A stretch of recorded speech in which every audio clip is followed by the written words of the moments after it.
Assalamualaikum warahmatullahi wabarakatuh.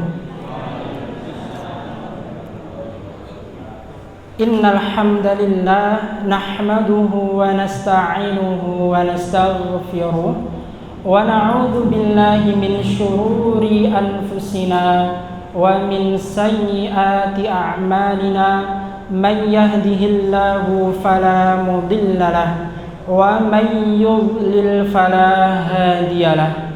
Asyhadu an la ilaha illallah wa asyhadu anna Muhammadan abduhu wa rasuluh. Allahumma salli wa sallim wa barik ala nabiyyina Muhammadin sallallahu alaihi wasallam. Allahumma salli ala Muhammad wa ala ali Muhammad, amma ba'du. Wa qala Allah ta'ala fi kitabihil karim, a'udzu billahi minasy syaithanir rajim. Bismillahirrahmanirrahim. Ya ayyuhalladzina amanu taqullaha haqqa tuqatih wa la tamutunna illa wa antum muslimun. Wa qala aydan fasbir sabran jamilah. Al-ayah wa ba'du. Shadaqallahul azim. Bapak-bapak, ibu-ibu, jamaah yang dimuliakan oleh Allah Subhanahu wa taala. Alhamdulillahirabbil alamin. Puji syukur atas kehadirat Allah Subhanahu wa taala yang telah memberikan kita nikmat iman, nikmat Islam, nikmat sehat, nikmat waktu luang, sehingga pada kesempatan malam hari ini kita masih bisa bertemu, masih bisa bermuajahah, masih bisa bersilaturahim, masih bisa menyambung, memperkuat ukhuwah Islamiyah dengan keadaan sehat walafiat. Oleh sebab itu, Bapak dan Ibu, mari kita ungkapkan rasa syukur kita dengan mengucapkan hamdalah bersama-sama. Alhamdulillahirabbil alamin. Yang kedua, salawat serta salam akan senantiasa tercurahkan kepada junjungan Nabiullah, Nabi besar Nabi Muhammad sallallahu alaihi wasallam. Mudah-mudahan keselamatan, rahmat, keberkahan, kemuliaan senantiasa tercurahkan kepada keluarga beliau, sahabat beliau, para tabi'in, tabi'ut, para ulama, dan mudah-mudahan Bapak dan Ibu, kita semuanya, jamaah semuanya, kelak mendapatkan syafaat di yaumil akhir. Allahumma amin. Mas, kalau misalkan saya ingin mendapatkan syafaat, maka apa yang harus saya lakukan, Mas? Rasulullah Sallallahu Alaihi Wasallam beliau pernah menjelaskan, ketika kita ingin dekat bersama Rasul, kita ingin bersama Rasul di surga, maka marilah kita memperbanyak membaca sholawat. Allahumma salli ala Muhammad wa ala ali Muhammad. Bapak dan Ibu yang dimuliakan oleh Allah, Rasulullah Sallallahu Alaihi Wasallam beliau pernah bersabda, barang siapa yang membaca satu kali sholawat untukku, maka Allah akan ampuni dosa-dosanya.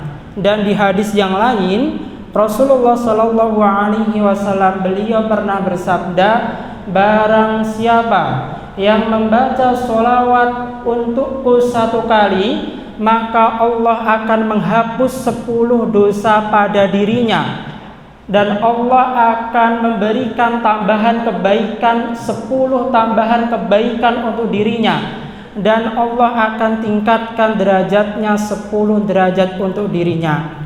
Maka dari itu, Bapak dan Ibu yang dimuliakan oleh Allah, hari Jumat merupakan Sayyidul Ayyam. Sayyidul Ayyam itu hari yang agung dalam Islam, dan disunahkan untuk memperbanyak sholawat untuk beliau. Allahumma salli ala Muhammad wa ala ali Muhammad. Bapak-bapak, ibu-ibu, jamaah yang dimuliakan oleh Allah Subhanahu wa taala, Pada kesempatan malam hari ini kami akan menyampaikan materi atau judul, yaitu amal sholih yang dapat menjauhkan diri kita dari dahsyatnya neraka Sakor. Dan ini difirmankan oleh Allah dalam Quran surah Al-Muddathir ayat 42 sampai ayat 50. Amalnya apa saja, Mas? Oke, kita coba bahas satu-satu Bapak dan Ibu. A'udzu billahi minasy syaithanir rajim. Bismillahirrahmanirrahim. Ma salakakum fi saqar. Yang artinya, apakah yang menyebabkanmu masuk ke dalam dahsyatnya panasnya neraka Sakor? Bapak dan Ibu, Allah berfirman di dalam Quran surah Al-Muddathir ayat 42. Jadi yang bertanya itu adalah orang-orang yang dari golongan kanan. Jadi ketika kita besok meninggal dunia, kita menuju hadapannya Allah akan terbagi menjadi dua Bapak dan Ibu, golongan kanan sama golongan kiri.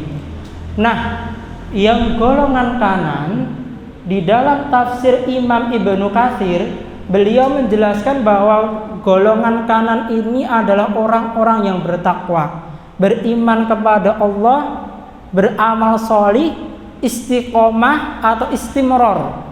Istiqomah, istimror itu kontinu, setiap hari ada amal sholih yang ia lakukan.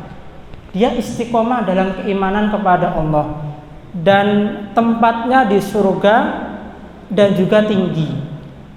Kemudian Imam Ibnu Katsir beliau menjelaskan, nah, para penghuni surga golongan kanan ini bertanya kepada orang-orang yang berada di bawah, yaitu di neraka. Masalakakum fi saqor. Mengapa kamu bisa masuk ke dalam neraka Sakor? Apa penyebabnya? Mengapa kamu bisa diazab oleh Allah ke neraka Sakor?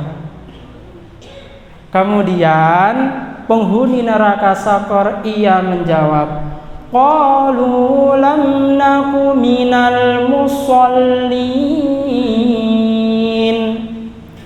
Mereka menjawab, kami dahulu tidak termasuk orang-orang yang mengerjakan sholat. Jadi orang yang pertama dimasukkan ke neraka Sakor, orang-orang yang tidak mau nama Bapak dan Ibu sholat, tidak mau beribadah kepada Allah Subhanahu wa ta'ala.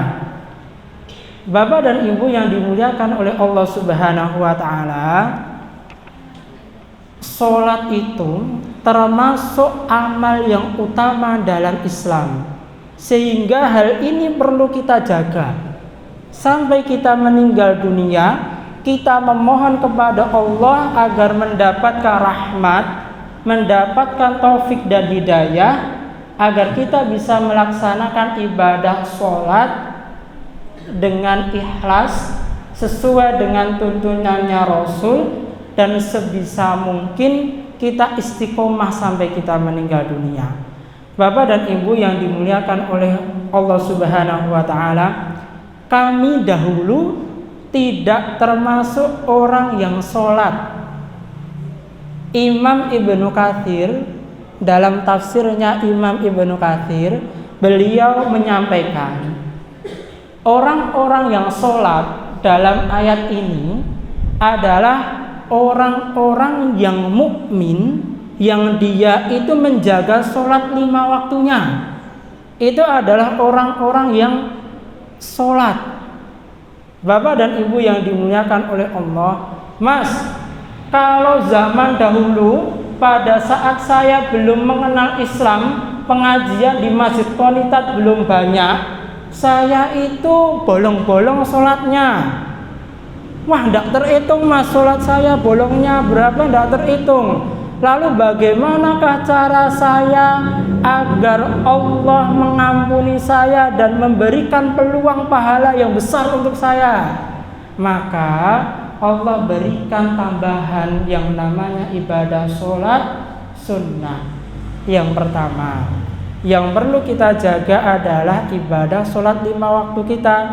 Ada subuh, zuhur, asar, maghrib, dan isya. 5 waktu yang perlu kita jaga dengan sebaik mungkin. Bapak dan Ibu yang dimuliakan oleh Allah, kalau kita tahu kalau Allah bukakan kenikmatan ibadah sholat beserta pahalanya, maka kita itu akan mendatangi masjid-masjid ini dengan merangkak. Walaupun kondisinya sangat sulit, pasti kita akan melaksanakan ibadah sholat ini dengan baik, berusaha ke masjid. Ada sholat subuh Bapak dan Ibu yang Rasulullah SAW beliau jelaskan yang namanya sholat al-bardain, 2 waktu yang dingin, sholat subuh dan ibadah sholat asar. Sholat subuh disaksikan oleh para malaikat, dan orang-orang yang sholat subuh dijamin bahwa ia akan masuk surga, plus wajahnya ceria, hatinya semangat, hatinya bersih. Itu ibadah sholat subuh yang dijelaskan oleh para ulama. Maka sholat subuh ini penting untuk kita jaga. Maka ulama-ulama pada zaman dahulu ibadah sholat subuh itu dipanjangkan rakaatnya, dipanjangkan bacaan Qur'annya, karena sholat subuh itu adalah sholat yang luar biasa. Mengapa orang yang sholat subuh itu bisa masuk surga? Karena ibadah sholat subuh itu adalah waktu di mana orang-orang itu sangat lelah, sangat capek dalam bekerja, kemudian ia diberikan waktu istirahat oleh Allah, lalu dia mengesampingkan rasa lelahnya, kemudian ia berwudu, berjalan ke masjid, lalu dia sholat. Maka Allah berikan pahala yang sangat luar biasa. Bahkan kalau kita semangat sebelum ibadah sholat subuh, kita bisa ibadah sholat tahajud dan kita bisa ibadah sholat sunnah fajar, di mana dalam satu kitab namanya Shahih Tarhib wa At-Tarhib, Bapak dan Ibu, ini kami bawakan. Jadi Rasulullah Shallallahu Alaihi Wasallam beliau pernah menjelaskan kepada sahabat dan menjelaskan kepada kita semuanya bahwasanya ketika manusia tidur itu setan itu berada di tengkuk manusia, kemudian diikat dengan 3 kali ikatan yang sangat kuat dan itu bisa dilepaskan. Ketika orang tidur itu akan diberikan bisikan oleh setan, wahai manusia, malammu masih panjang, kamu masih bisa tidur leha-leha, masih mimpi dan sebagainya, malammu masih panjang, janganlah kamu bangun. Kemudian ketika ia bangun, kemudian ia mengingat Allah, ya Allah, kemudian ia ingat. Dalam satu penjelasan ulama membaca la ilaha illallah wahdahu la syarikalah lahul mulku wa lahul hamdu wa huwa ala kulli syai'in qadir, mengingat Allah, maka satu ikatan lepas. Yang kedua, ketika ia mengambil air wudhu, maka ikatan itu lepas. Dan ketika ia ibadah sholat, maka ikatan itu juga lepas. Dan Rasul menyampaikan bahwa ia akan menjalani hari itu dengan kondisi hati yang baik, hati yang suci, hati yang semangat, hati yang bersih, dan dia tidak termasuk hati yang lalai, hati yang cemas, hati yang buruk. Maka dari itu kita perlu untuk menjaga kualitas ibadah sholat subuh kita. Maka kalau kita melihat para ulama terdahulu, Bapak dan Ibu, beliau tidak kuliah S1, S2, S3 tapi Allah berikan ilmu yang mendalam, ilmu yang bagus, ilmu yang barokah, yang dimana ilmu itu menjadi satu rujukan sampai sekarang. Penjelasan beliau itu luar biasa. Salah satunya adalah beliau Haji Abdul Malik Karim Amrullah, atau yang disebut dengan Buya Hamka. Beliau ketua Majelis Ulama Indonesia yang pertama pada zamannya Presiden Insinyur Soekarno. Beliau dengan Insinyur Soekarno itu bersahabat baik. Bahkan ketika Indonesia zaman dahulu dijajah Jepang dan Belanda, seringkali beliau Insinyur Soekarno meminta pendapat kepada Buya Hamka, Haji Abdul Malik Karim Amrullah di Minangkabau terkait dengan masa depan Indonesia. Jadi orang-orang yang solih, orang-orang yang menjaga ibadah sholatnya, insya Allah akan tingkatkan derajatnya Bapak dan Ibu. Maka kita perlu untuk selalu memperhatikan kualitas ibadah sholat kita. Sholat subuh masuk ke pukul 7, 8, 9, 10, 11 ada sholat sunnah duha, di mana Rasulullah tidak pernah meninggalkan ibadah sholat duha ini. Ada 3 amalan yang tidak pernah dilupakan oleh Rasul. Apa itu Mas? 1, ibadah sholat duha. Yang kedua, yaitu ibadah puasa ayyamul bid. Yang ketiga apa Mas? Yaitu ibadah sholat witir sebelum beliau istirahat. Itu 3 amalan yang beliau tidak pernah lupakan ketika di dunia. Masuk ke waktu zuhur, Rasulullah Shallallahu Alaihi Wasallam beliau bersabda, barang siapa yang melaksanakan ibadah sholat sunnah 4 rakaat sebelum sholat zuhur dan 4 rakaat setelah ibadah sholat zuhur, maka Allah haramkan dirinya masuk neraka. Maka dari itu Bapak dan Ibu, kalau kita bisa menjaga kualitas ibadah sholat, wajib kita perbaiki ibadah sholat sunnah kita.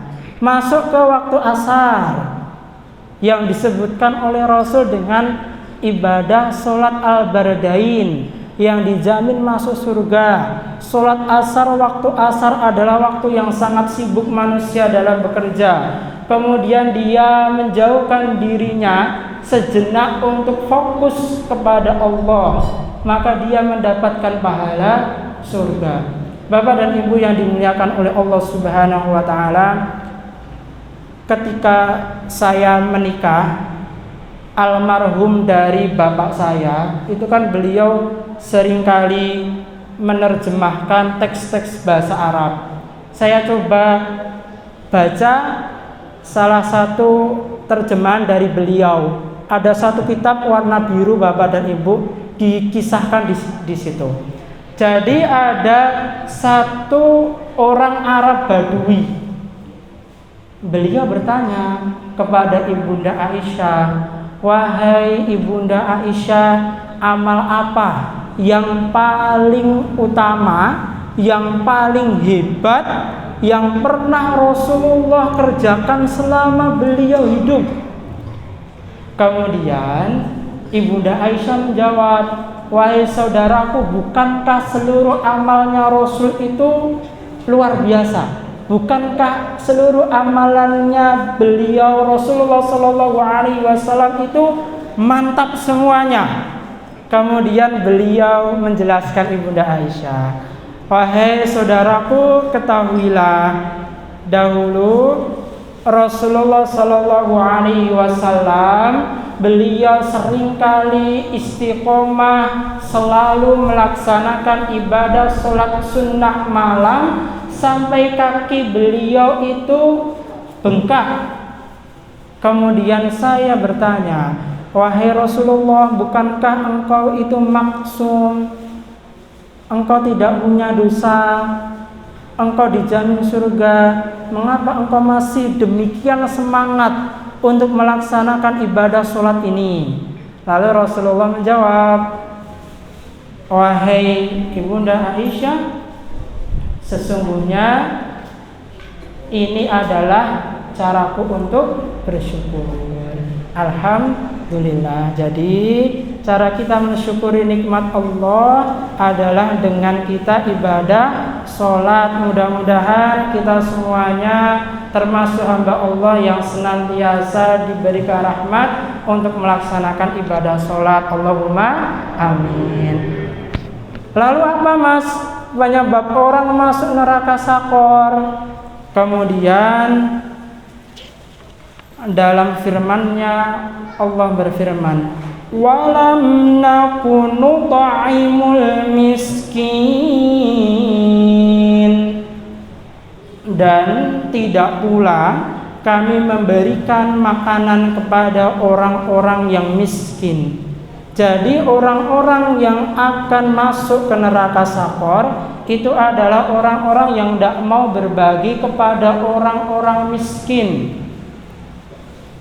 Sehingga ketika kita tahu penyebab neraka sakor, mau manusia masuk ke neraka sakor itu ternyata adalah ia tidak mau berbuat baik, memberikan makanan kepada orang miskin, maka tentunya kita akan berusaha untuk bersedekah kepada orang-orang miskin.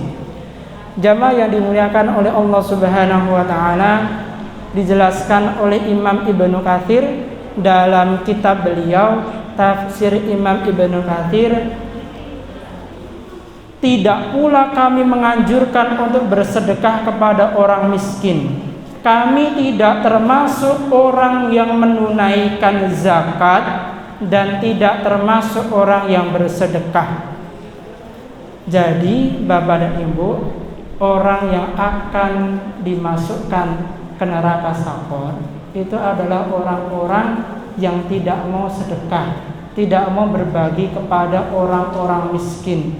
Maka kalau kita melihat arti dari Quran surah Ad-Duha, bahwasanya Allah melarang kita untuk menghardik orang yang yatim, anak yatim, dan orang-orang yang miskin.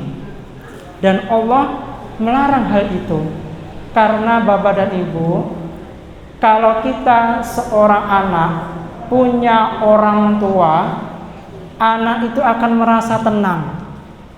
Ia punya tempat untuk kembali. Ketika ada masalah bisa cerita kepada orang tuanya, dan ia mendapatkan perlindungan dari orang tuanya. Sementara orang-orang anak yatim itu, mohon maaf, tidak ada tempat kembali, kesepian. Maka Allah muliakan seorang anak yatim dengan berbagai ayat. Yang kedua adalah orang miskin. Orang miskin itu kasihan Bapak dan Ibu. Bagaimana tidak kasihan? Kalau siang dia kepanasan, malam ia kedinginan, tidak ada tempat untuk kembali pulang untuk berteduh, kebutuhan keluarga tidak cukup, untuk makan pun juga tidak ada. Maka Allah merintahkan kepada kita untuk sebisa mungkin kita itu berbagi kepada orang miskin yang ia meminta-minta ataupun orang miskin yang tidak meminta-minta. Dan Allah telah berjanji dalam Quran surah Az-Zariyat juz 27 bahwa orang-orang yang akan mendapatkan pahala surga adalah orang yang mau berbagi kepada orang yang miskin yang meminta-minta maupun orang miskin yang tidak meminta-minta. Bapak dan Ibu yang dimuliakan oleh Allah, dalam kitab Sahih At-Targhib wa At-Tarhib dijelaskan Rasulullah Shallallahu Alaihi Wasallam beliau pernah bersabda, pernah menjelaskan kepada umat beliau bahwasanya ketika datang pagi hari, ketika kita melihat sinar matahari pada waktu pagi, kemudian ia mempunyai harta benda untuk dirinya sendiri, untuk keluarganya, pasti di situ ada dua malaikat yang senantiasa mengawasi orang tersebut. Setiap manusia diawasi.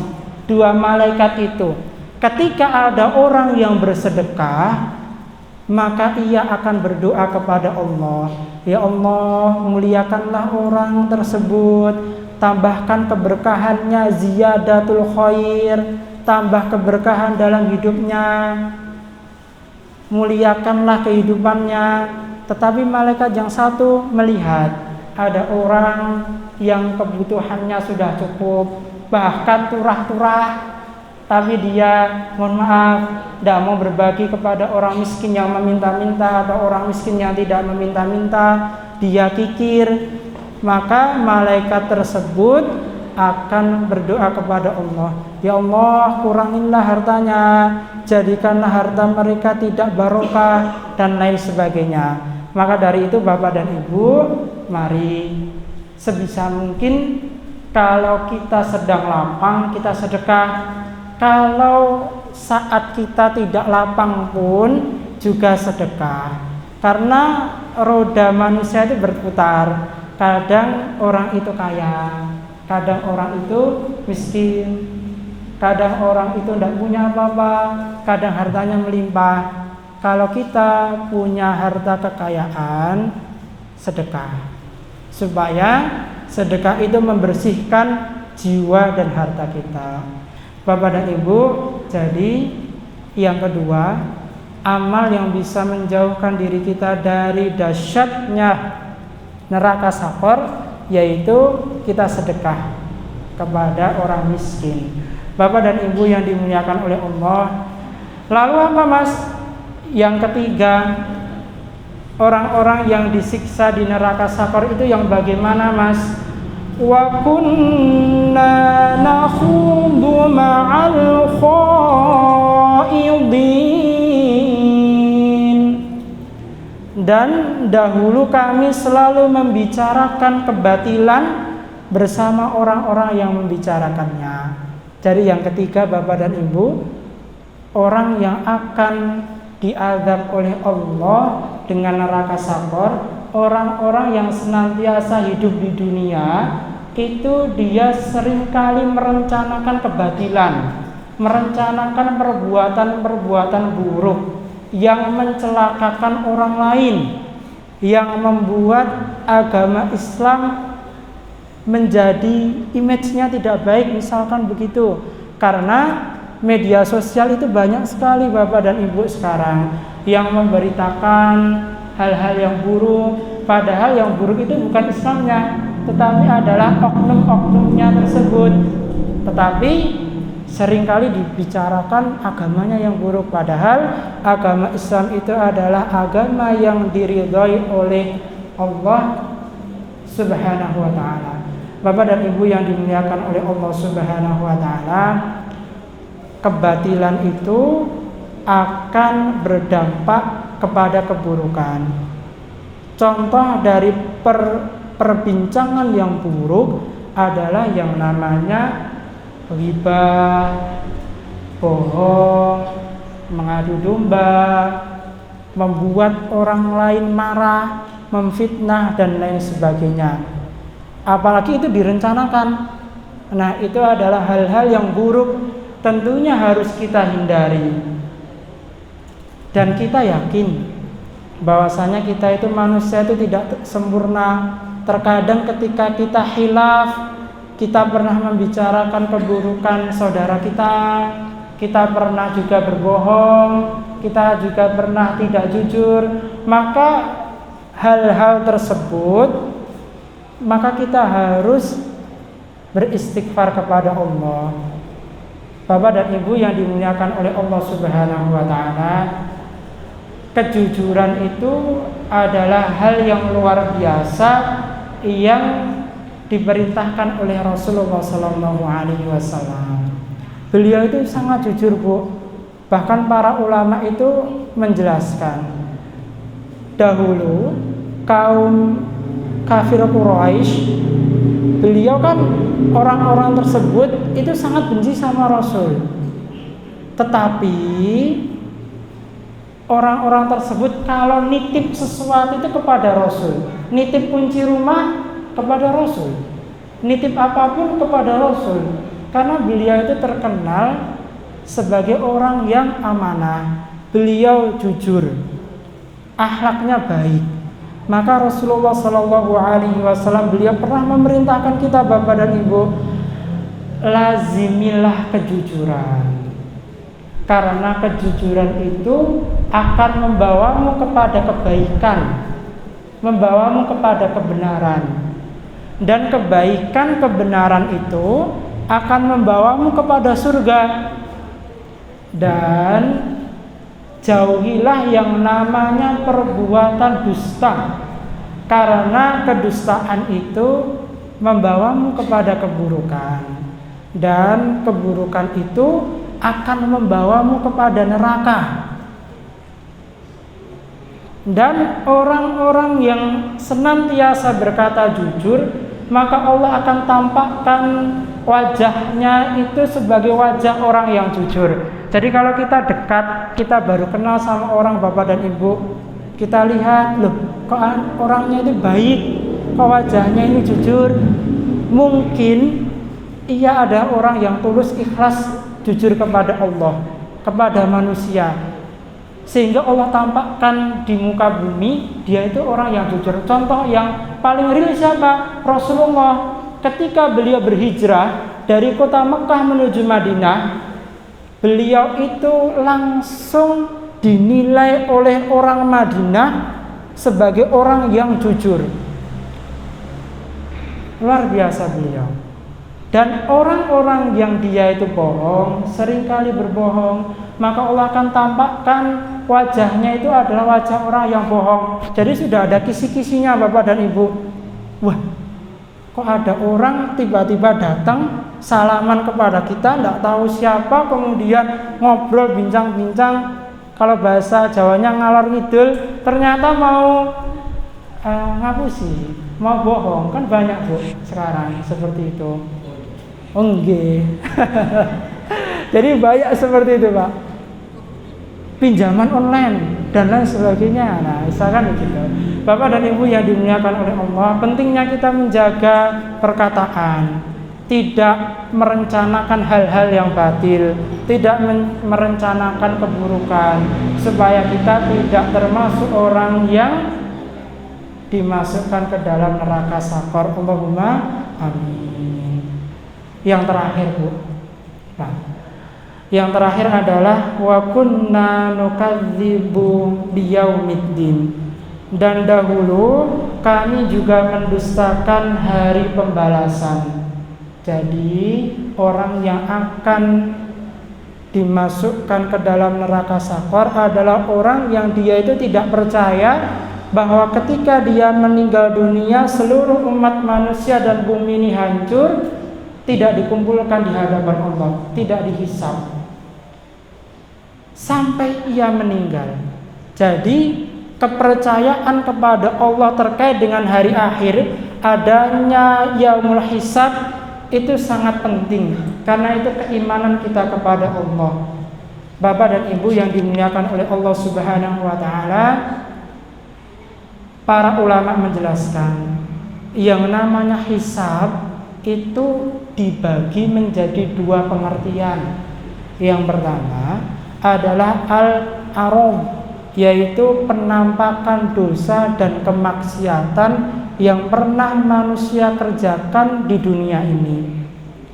Jadi ketika ada orang yang dia selalu berbuat dosa kemaksiatan, tidak mau bertaubat kepada Allah, tidak mau mengiringi kebaikan di dalam hidupnya, maka hisabnya itu sangat berat Bapak dan Ibu. Dan orang-orang yang rajin amal solih dengan orang yang berbuat maksiat itu di akhirat itu beda. Dan Allah Subhanahu wa taala telah berfirman di dalam juz 30, orang-orang yang rajin bermaksiat itu ketika di akhirat wajahnya itu dipenuhi dengan debu, hitam, kotor, dan tidak enak dilihat. Sementara orang-orang yang berusaha istiqomah untuk beramal soleh, wajahnya bercahaya, bersih, putih bersinar. Bapak dan Ibu yang dimuliakan oleh Allah, pengertian yang kedua adalah munaqasyah, yaitu diperiksa secara detail, diperiksa secara jelas seluruh amal solih yang pernah dia laksanakan dan seluruh amal perbuatan buruk yang pernah ia laksanakan, dan itu akan diadili. Maka dari itu Bapak dan Ibu, mumpung kita masih diberikan rizki umur usia, senantiasalah kita untuk berniat baik dalam kehidupan sehari-hari. Niat dulu, niat yang bagus, niat yang lurus, niat yang benar untuk setiap hari kita beramal soleh. Mudah-mudahan kita termasuk hamba Allah yang yakin terhadap hari pembalasan, sehingga Allah jauhkan dari siksaan neraka sakor. Allahumma amin. Bapak dan Ibu yang dimuliakan oleh Allah, demikian yang bisa kami sampaikan.